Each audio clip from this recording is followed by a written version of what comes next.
बहुत समय पहले की बात है। एक राज्य था जिसका राजा वीरेंद्र सिंह था। वह एक साहसी, बुद्धिमान और न्यायप्रिय राजा था। उसका राज्य बहुत खुशहाल था, परंतु उसके राजमहल में एक गुप्त कमरा था जिसके बारे में बहुत ही कम लोगों को पता था। इस कमरे के बारे में यह माना जाता था कि उसमें रहस्यमयी शक्तियां थीं और वहां जाना मना था।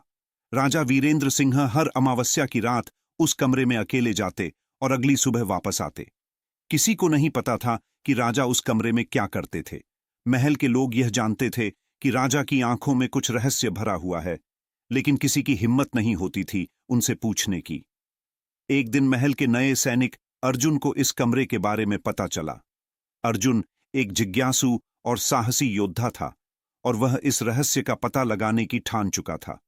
उसने अपने साथी सैनिकों से पूछा, लेकिन किसी के पास इस रहस्यमयी कमरे के बारे में कोई पुख्ता जानकारी नहीं थी। अर्जुन ने सोचा कि वह अमावस्या की रात राजा के पीछे पीछे जाएगा और देखेगा कि वहां क्या होता है। अगली अमावस्या की रात अर्जुन ने गुप्त रूप से राजा का पीछा किया। राजा चुपचाप उस कमरे में गए और दरवाजा बंद कर लिया।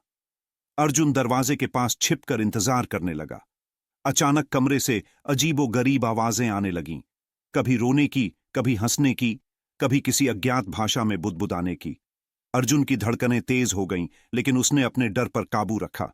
कुछ देर बाद दरवाजा हल्का सा खुला और अर्जुन ने कमरे के अंदर झांकने की कोशिश की। वहां उसने जो देखा वह उसे पूरी जिंदगी याद रहेगा। कमरे के बीचों बीच एक विशाल कांच का घेरा था जिसमें एक भयानक राक्षस कैद था। राजा उसके सामने खड़े होकर मंत्र पढ़ रहे थे। जैसे ही मंत्र पूरा हुआ, राक्षस ने जोर से चिल्लाते हुए राजा से कहा, एक दिन तुम मुझे यहां से आजाद करोगे और उस दिन तुम्हारा सर्वनाश निश्चित है। राजा ने खड़ी आवाज में उत्तर दिया, जब तक मैं जिंदा हूं तुम्हें यहां से कोई नहीं निकाल सकता। फिर उन्होंने एक जादुई ताबीज राक्षस के ऊपर फेंका, जिससे वह चुप हो गया और धीरे धीरे अदृश्य हो गया। अर्जुन यह देखकर दंग रह गया।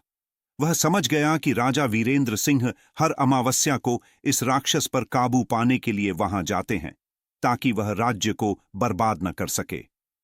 अर्जुन चुपचाप वहां से चला गया और इस घटना के बारे में किसी को नहीं बताया।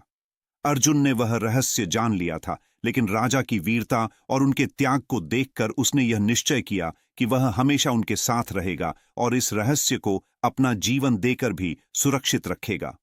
तब से अर्जुन राजा का सबसे विश्वसनीय सैनिक बन गया और वह हमेशा उनके साथ खड़ा रहा, चाहे कितनी भी कठिनाई क्यों न आई हो।